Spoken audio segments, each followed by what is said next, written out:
नमस्कार, आप देख रहे हैं काल चक्र। मैं हूं पूजा और मेरे साथ हैं प्रश्न कुंडली विशेषज्ञ पंडित सुरेश पांडे जी। पंडित जी, बहुत बहुत स्वागत है आपका। धन्यवाद।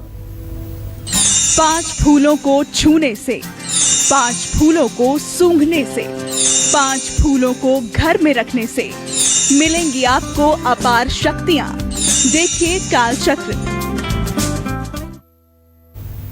जी हाँ, आज काल चक्र में प्रश्न कुंडली विशेषज्ञ पंडित सुरेश पांडे जी हमें बताएंगे कि कैसे अलग अलग मनोकामनाओं को पूरा करने के लिए अलग अलग फूलों का इस्तेमाल किया जा सकता है।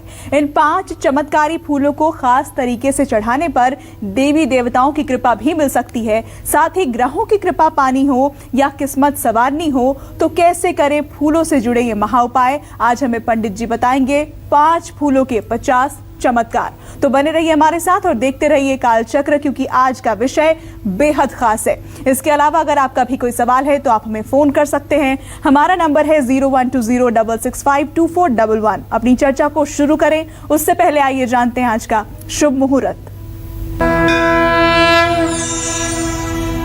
26 अगस्त 2020 दिन बुधवार। आज भाद्रपद शुक्ल पक्ष की अष्टमी तिथि है, सुबह 10:39 तक। इसके बाद नवमी तिथि शुरू हो जाएगी। अनुराधा नक्षत्र रहेगा दोपहर 1:04 तक। इसके बाद ज्येष्ठा नक्षत्र शुरू हो जाएगा। वैधृति योग रहेगा शाम 7:33 तक। इसके बाद विषकुंभ योग शुरू होगा। आज मासिक दुर्गाष्टमी और राधा अष्टमी भी है। आज सर्वार्थ सिद्धि योग बना हुआ है, अमृत सिद्धि योग बना हुआ है और तो और रवि योग, सर्वदोष निवारक रवि योग भी बना हुआ है। लेकिन आज के कुछ अशुभ मुहूर्त भी हैं, खराब मुहूर्त हैं। जैसे राहु काल बुधवार होने के नाते 12 बजे से 1:30 बजे तक रहेगा। इसमें कोई शुभ कार्य नहीं करना चाहिए। यमगंड काल सुबह 9:09 तक था और गुलिक काल सुबह 10:46 से 12:23 तक रहेगा। ये भी शुभ कार्यों के लिए त्याज्य है। और चलिए अब अपनी चर्चा की शुरुआत करते हुए बात करते हैं उस चमत्कारी फूल की जिसे चढ़ाने से आप पर मां लक्ष्मी की कृपा बरसेगी, घर में सुख शांति आएगी और साथ ही मिलेंगे ढेरों फायदे। कौन सा है वो चमत्कारी फूल, आइए जानते हैं इस बारे में पंडित जी से। पंडित जी, आज हम 5 चमत्कारी फूलों की बात करने वाले हैं। ऐसे में वो पहला चमत्कारी फूल कौन सा है जिससे घर में सुख शांति आती है और माँ लक्ष्मी प्रसन्न होती है? देखो, सही बात यह है पूजा, फूलों से देवी देवताओं को क्यों श्रृंगार किया जाता है, फूल देवी देवताओं पर क्यों चढ़ाए जाते हैं, क्या बिना फूल के देवी देवताओं की पूजा नहीं हो सकती है, क्या फूल इतना आवश्यक है, क्या फूल जो नहीं चढ़ाएगा वो धर्म का अधिकारी नहीं होगा। तो इन सब तमाम विषयों पर अगर चिंतन किया जाए तो आपको एक बात पता चलेगी कि पुष्प से जब हम देवी देवताओं का श्रृंगार करते हैं तो उससे हमारे मन में जो आह्लाद होता है, हमारे मन में जो प्रसन्नता होती है उन पुष्पों की रचना को देख करके, वो एक प्रकार का तत्क्षण आपको फल मिलता है।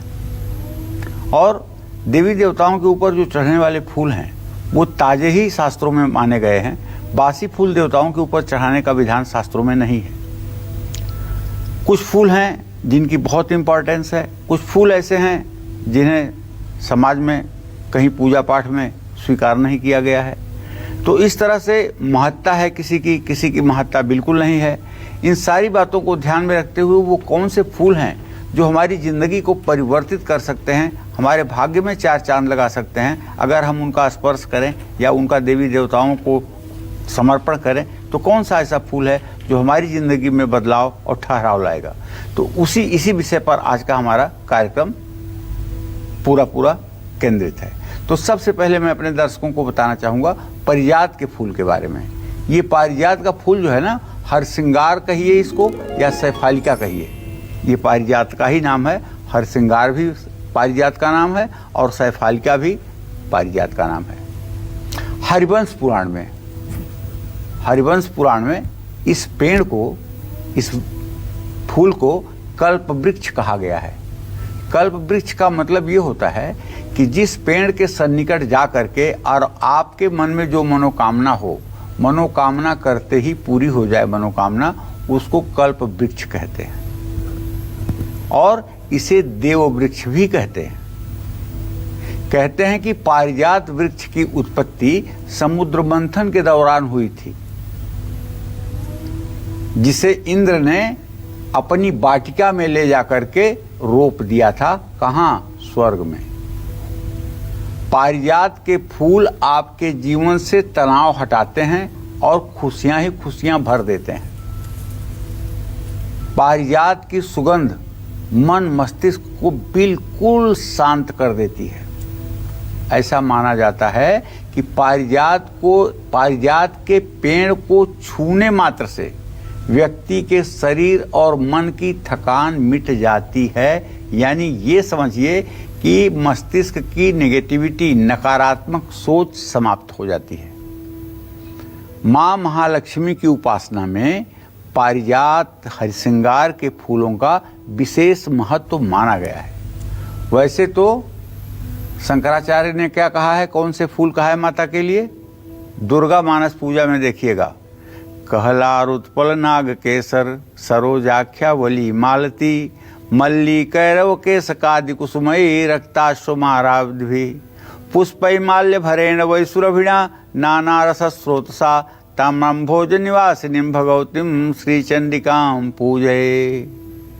ये फूल शंकराचार्य ने माता के पूजन के लिए विशेष रूप से चुना है और ये मानस पूजा में व्यक्ति को ऐसे फूलों का इमेजिन करके और माता के श्री चरणों में ये पुष्प समर्पित करने का विधान माना गया है। जो लोग दुर्गा मानस पूजा का आनंद लेते होंगे उनको ये बात समझ में आ रही होगी कि प्रत्यक्ष फूल से भी ज़्यादा महत्व होता है मानसिक रूप से पुष्प समर्पित करने का। रही बात पारिजात की, इस पेड़ के सिर्फ उन्हीं फूलों का इस्तेमाल करिए जो पेड़ से टूटकर नीचे गिरे हुए हों। ये फूल जिस भी घर के आंगन में खिलते हैं वहाँ हमेशा सुख शांति और समृद्धि रहती है। भगवान शिव को पारिजात का फूल अर्पित करना अत्यंत शुभकारी होता है। जो भी व्यक्ति पारिजात के पेड़ का रोपण हनुमान मंदिर या सामाजिक स्थल पर या नदी के किनारे करता है उसे स्वर्ण दान करने जितना पुण्य प्राप्त होता है। वैसे तो हमारे शास्त्रों में किसी भी वनस्पति को अगर आप कहीं रोपित करते हैं तो आपके पुण्य के द्वार खुल जाते हैं। 8 पीपल का पेड़ लगा लीजिए, आपके पितर दूध पीने लगेंगे उसी दिन से। 8 पीपल का पेड़ लगाते ही आपके ऊपर से पितर दोष की छाया खत्म हो जाएगी। बस 8 पीपल के वृक्ष लगाकर उनको आप 40 दिन तक देख रेख उनकी करिए, उनको पानी यथा समय पे दीजिए। 5 आम के पेड़ लगा करके आप निसंदेह तेजस्वी संतान की प्राप्ति कर सकते हैं। 5 बिलोपत्र के पेड़ लगा करके आप अपने पूरे खानदान को आकस्मिक दुर्घटना, चोट चपेट और अकाल मृत्यु से बचा सकते हैं। आंवले का 5 पेड़ अगर आप लगा दीजिए तो आपके घर में दिन रात लक्ष्मी की बरसात होती रहेगी। तो इस तरह से हमारे यहाँ वृक्षों का तो बहुत महत्व है। मनुष्य से वृक्षों का चोली दामन का नाता है। अच्छा, अब पारिजात या हरसिंगार के फूल के बांदे को अगर लाल कपड़े में लपेटकर तिजोरी में रखा जाए तो कभी उस तिजोरी में धन की कमी नहीं होती है। आप सोचोगे कि बांदा क्या है? फूल और फल लेने के बीच की जो स्थिति है ना, वो बांदा कहलाती है। फूल और फल, जैसे फूल लिया उसके बाद फल लेगा ना, तो फूल के बाद जो फल की स्थिति बनने लगे उसी समय उस फूल को तोड़कर लाल कपड़े में लपेटकर अगर आप अपने तिजोरी में रखते हैं तो निस्संदेह आपके तिजोरी में हर समय महालक्ष्मी की कृपा और कुबेर का वास हो जाएगा, इसमें संशय नहीं है। और आइए अब राशिनुसार चर्चा की शुरुआत करते हुए सबसे पहले मेष राशि के जातकों की बात करते हैं। क्या कहता है मेष राशि के जातकों का आज का राशिफल, क्या है इनका शुभ उपाय, शुभ रंग और शुभ अंक, आइए जानते हैं इस बारे में। देखिए, मेष राशि के जातकों का गोचर जहां तक है, आपके राशि में आपके राशि स्वामी मंगल की स्थिति 2 अंश 27 कला पर बनी हुई है, एक अलग बात है। लेकिन आपके धन भाव का स्वामी शुक्र एक पापक ग्रह राहु के साथ अपने भाव से द्वितीय भाव में है। इसका मतलब है कि आप लंबे निवेश ना करिए, सोच समझ करके खर्च करिए। जहाँ तक आपके व्यावसायिक और नौकरी के विषय में बात है तो नया काम शुरू करने के पहले थोड़ा सा सोच विचार कर लें कि इस काम को आप कितना अच्छी तरह से कर सकते हैं। जहाँ तक सामाजिक रिश्तों की बात है तो मैं बताऊं कि आज अपनों से ही कलेश की स्थिति उत्पन्न हो सकती है। कोशिश करें कि आप इन कलेश की स्थिति से दूर रहें। स्वास्थ्य की बात करें तो मानसिक शांति में थोड़ी सी डिस्टरबेंस, बाधा उत्पन्न होगी और तनाव भी बढ़ सकता है। सावधानी ये है कि जो हित शत्रु हैं, जो सामने तो आपकी प्रशंसा करते हैं लेकिन पीठ पीछे आपका जड़ खोदते हैं, ऐसे लोगों को भी पहचानने की कोशिश करें। वाणी और व्यवहार पर नियंत्रण रखें। आज आपको गुलाब का फूल पूजा घर में रखना चाहिए। शुभ अंक आपके लिए 1 होगा। शुभ रंग आपके लिए लाल होगा। जय मां विंध्यवासिनी। कौन सा चमत्कारी फूल आपके जीवन से नेगेटिविटी को दूर कर सकता है, इसी बारे में आगे हमारी चर्चा है और बात करते हैं उस चमत्कारी फूल की जिससे जुड़ा उपाय नेगेटिविटी को दूर करेगा, सौभाग्य बढ़ाएगा आपका और 3 बड़े देवताओं की कृपा भी आपको दिलाएगा। कौन सा है वो फूल, आइए जानते हैं इस बारे में। बताएं पंडित जी। देखिए, जब हम देवता की पूजा करके संतुष्ट हो जाते हैं तब आप मान लीजिए कि आपको फल मिल जाता है। और पूजा करने के बाद भी अगर मन खिन्न रहता है, मन में प्रसन्नता नहीं आती है, तो आप ये मान के चलिए कि आपकी पूजा असफल है। चंपा को कामदेव के 5 फूलों में गिना जाता है। कामदेव के जो 5 प्रिय फूल हैं उसमें एक चंपा भी है।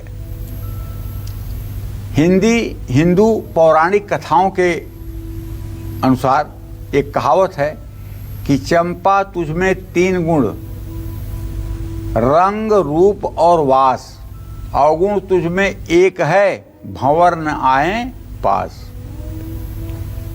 समझ लिए, रूप तेज तो राधिके और भंवर कृष्ण को दास, इस मर्यादा के लिए भंवर न आए पास।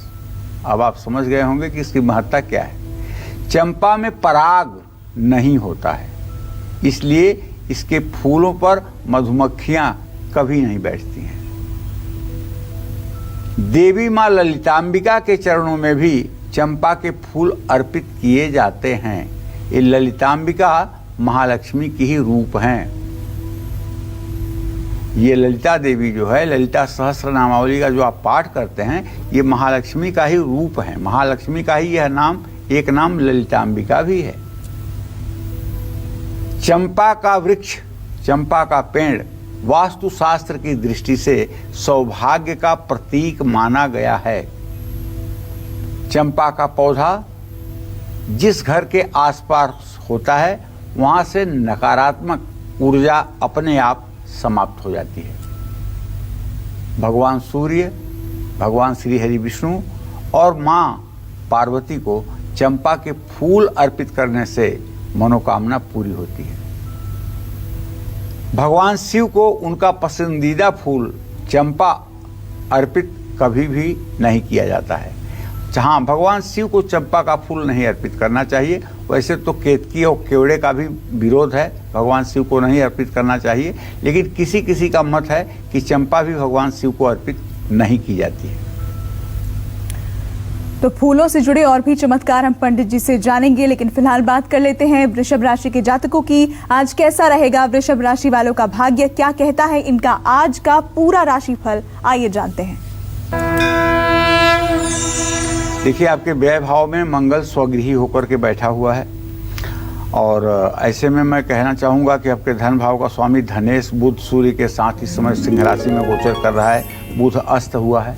तो भाई देखिए, आर्थिक स्थिति की आपके जहाँ तक बात है तो मैं तो आपसे यही कहूँगा कि आज कोई बड़ा खर्चा अगर आपके सामने आ रहा है तो इसको अगर आज आप टाल सकते हैं तो ये शायद आपके हित में होगा।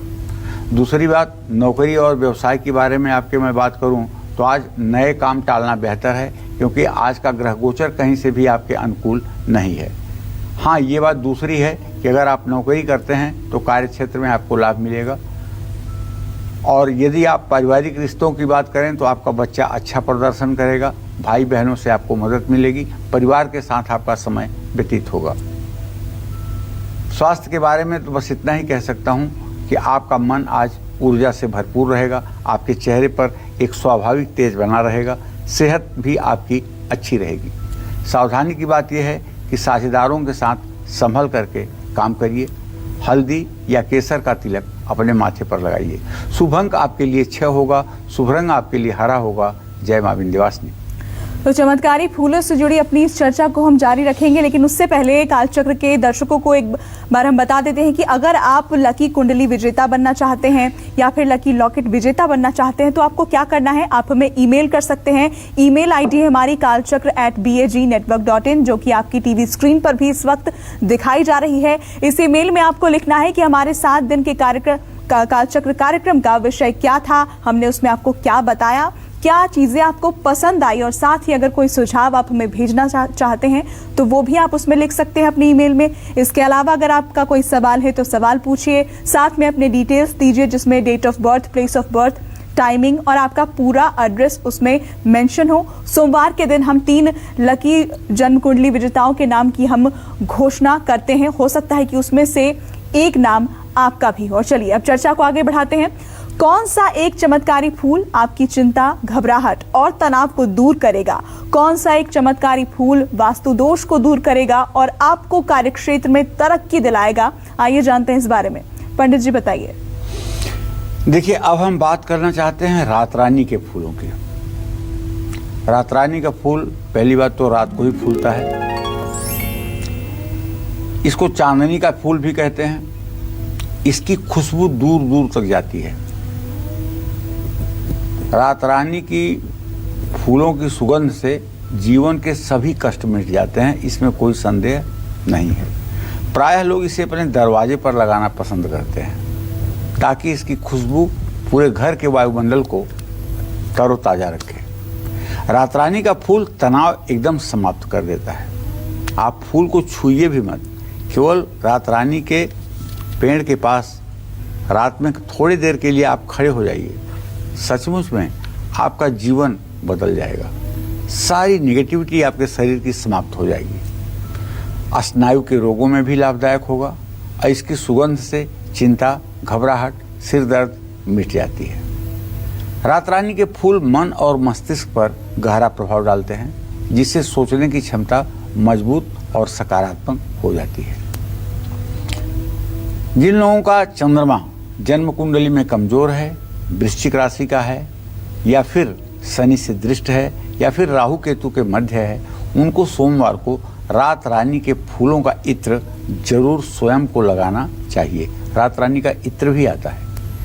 रात रानी के पेड़ को घर में लगाने से वास्तु दोष दूर होता है, लेकिन एक चीज का ध्यान रखिएगा। रात रानी का पेड़ लगाने के बाद पेड़ के नीचे अगर घर के पास लगा रहे हैं तो पूर्ण रूपेण स्वच्छता और सफाई का ध्यान रखिएगा। जरा सा भी अगर कूड़ा कंकड़ या वहाँ पे पत्तियां गिरी तो उसमें आपको सांप भी देखने को मिलेंगे। ये रात रानी के खुशबू से सर्प आकर के उसके पेड़ के नीचे घूमते टहलते हैं। इसलिए रात रानी का पेड़ अगर लगाना बहुत मामलों में अच्छा है तो एक डेंजर भी है। वो खतरा ये है कि सर्पों का निवास रात रानी के वृक्ष के नीचे कुछ समय के लिए हो जाता है। वैसे वास्तु दोष भी दूर होता है और कार्य क्षेत्र में आपका प्रभाव भी बढ़ता है। तो रात रानी के इत्र का उपयोग आप कर सकते हैं। अगर रात रानी का फूल नहीं है तो उसके इत्र का आप उपयोग कर सकते हैं और उससे आप देखेंगे कि आपको अद्भुत मानसिक शांति मिलेगी, इसमें शक नहीं है। जय मां विंध्यवासिनी। तो फूलों से जुड़ी और भी कुछ महत्वपूर्ण बातें हम जानेंगे, साथ ही जानेंगे कि मिथुन राशि के जातकों का आज का दिन कैसा बीतने वाला है। लेकिन उससे पहले हमारे साथ कालचक्र दर्शक शिवम जुड़ गए हैं बाराबंकी से। बहुत स्वागत है आपका, अपना सवाल पूछिए। पंडित जी नमस्ते। हाँ, सदा सुखी रहिए। पंडित जी, मेरा नाम शुभम है। मैं अपने करियर के लिए पूछना चाह रहा था, अपनी नौकरी के विषय में, और अपनी बहन के भी करियर के बारे में पूछना चाह रहा था। मेरी डेट ऑफ बर्थ है 15 अप्रैल 1994, सुबह 6:20 के बाद। और बहन का भी बता दो बेटा। बहन का है 7 नवंबर 1996। चलो, तो सबसे पहले शुभम जी, मैं आपको बताना चाहूँगा बेटा, आपने जो प्रश्न किया है, आपके 10वें भाव में नीच का चंद्रमा बैठा हुआ है और मंगल और शनि की जो स्थिति बन रही है, तृतीय एकादश की बन रही है। आप बिल्कुल टेंशन न लें। अभी तो मैं नहीं कह सकता हूँ कि आपको 6 अगस्त 2021 तक कोई बहुत अच्छी नौकरी मिलने वाली है, लेकिन अगर आप प्रयास करें तो 6 अगस्त 2021 के बाद आपको सरकारी नौकरी भी मिल सकती है। सिर्फ आपको एक काम करना है, मुझे विश्वास है कि उससे आपको सफलता मिलेगी। दुर्गा सप्तशती की एक पुस्तक ले लीजिए, उसमें दुर्गा जी के 108 नाम लिखे हुए हैं। उन 108 नामों का सुबह शाम कंठस्थ करके आप पाठ करना शुरू कर दीजिए। बाकी जिम्मेदारी दुर्गा जी के ऊपर छोड़िए। अगस्त के बाद आपकी जीविका का साधन अच्छा मिल जाएगा। जहाँ तक आपने अपने बहन के बारे में पूछा है और वो आपसे छोटी है, तो बताऊँ आपको कि उसके 10वें भाव का स्वामी शुक्र है और शुक्र और शनि दोनों ग्रहों की स्थिति 6वीं 8वीं बनी हुई है। अभी उसके नौकरी का कोई योग बनता हुआ दिखाई नहीं दे रहा है।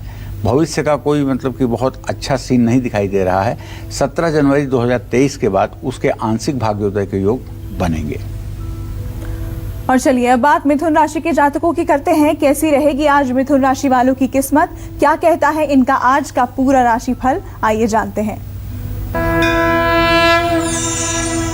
देखिए, मिथुन राशि के जातकों को बताऊं कि आप घबराइएगा मत, लेकिन आपका गोचर ठीक नहीं है। गोचर की स्थिति ये कि आपके राशि में शुक्र राहु के साथ बैठा हुआ है, आपके भाग्य स्थान का स्वामी मृत्यु भाव में बैठा हुआ है और आपके चंद्रदेव जो धन भाव के स्वामी हैं वो नीच राशि में जाकर के आपके शत्रु स्थान में बैठे हुए हैं। तो इसका सारा मतलब तो यही होगा कि अगर आप शेयर में पैसा लगाएंगे तो वहाँ नुकसान होगा, सट्टा में पैसा लगाएंगे तो वहाँ पैसा डूबेगा, किसी को पैसा आप देंगे तो उसमें भी नुकसान होगा। अब रही बात कामकाज की या फिर नौकरी की, तो मैं तो आपसे ये कहना चाहूँगा कि चंद्रमा जब तक वृश्चिक राशि में है तब तक आपको कोई नया काम शुरू नहीं करना चाहिए। और ये चंद्रमा अभी 24 घंटे आपकी राशि में 6वें भाव में रहने वाला है। तो कार्य क्षेत्र में सभी का सहयोग और मान सम्मान मिले, इसके लिए आपको आज नए कार्य की शुरुआत नहीं करनी चाहिए। जहाँ तक रिश्तों की बात है तो देखिए, आपके 5वें भाव का स्वामी शुक्र राहु के साथ है, तो स्वाभाविक है कि बच्चों को लेकर के आप परेशान हो सकते हैं और इसी चिंता के कारण हो सकता है पत्नी से विवाद भी हो, पति से विवाद भी संभव हो।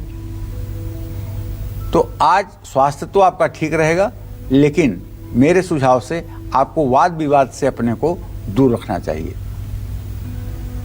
किसी जरूरतमंद व्यक्ति को वस्त्र दान करना चाहिए, अनाज दान करना चाहिए। शुभ अंक आपके लिए 5 है, शुभ रंग आपके लिए गुलाबी है। जय मां विंध्यवासिनी। और चलिए अब बात कर्क राशि के जातकों की। आज कर्क राशि वालों की किस्मत इनका कितना साथ देगी, क्या कहता है कर्क राशि वालों का आज का पूरा राशिफल, जानते हैं। देखिए, सीधी सी बात है, कर्क राशि के विषय में जब बात कर रहा हूं तो आप पहले ही समझ गए होंगे कि कर्क राशि का स्वामी चंद्रमा इस समय नीच राशि में गोचर कर रहा है, वृश्चिक राशि में गोचर कर रहा है। तो जब मालिक ही नीच राशि में और पीड़ित अवस्था में है तो आप अच्छा कैसे कुछ उम्मीद कर सकते हैं। तो ऐसे में अगर आपकी आर्थिक स्थिति को देखा जाए तो आपको सख्त ये मैं सलाह दूंगा कि प्रॉपर्टी से जुड़ा कोई काम मत करिए, कहीं भी इन्वेस्टमेंट मत करिए और ना ही प्रॉपर्टी बेचने के लिए ही आगे बढ़िए, क्योंकि दोनों में आपके साथ विश्वासघात हो सकता है और आप ठगे जा सकते हैं। फिजूल खर्ची से बिल्कुल बचिए, दिखावा मत करिए। अगर आज आप अपने कार्यक्षेत्र में विचलित होंगे, परेशान होंगे, तो इसका दूरगामी परिणाम आपके लिए अच्छा नहीं होगा। इसलिए अपने कार्यक्षेत्र में उत्साह बना करके रहें। और तो रिश्ते आपके ठीक रहेंगे, लेकिन मां की सेहत को लेकर के थोड़ी सी परेशानी हो सकती है। निराश रहने से तन और मन दोनों परेशान रहेगा। इसलिए जब भी आपके पास समय है, ओम नमः शिवाय, ओम नमः शिवाय, ओम नमः शिवाय, इस मंत्र का मानसिक रूप से जप करते रहिए। निसंदेह आपके चेहरे पर तनाव नहीं दिखेगा। और ग्रह स्थिति तो यही कह रही है, कर्क राशि के जातकों के गोचर को देखा जाए तो बृहस्पति केतु के साथ है। आज आपको यात्रा नहीं करनी चाहिए, लेन देन में सतर्क रहना चाहिए। आज बड़ों का आशीर्वाद लेकर कोई काम शुरू करें। शुभ अंक आपके लिए 2 है, शुभ रंग आपके लिए लाल है। जय मां विंध्यवासिनी। तो चमत्कारी फूलों से जुड़े कौन से महाउपाय कष्टों को दूर करके आपको धनवान बना सकते हैं, दरिद्रता और परेशानियों को दूर कर सकते हैं, आपकी किस्मत चमका सकते हैं, ये सब जानेंगे पंडित जी से। फिलहाल वक्त एक ब्रेक का। आप बने रहिए हमारे साथ और देखते रहिए काल चक्र।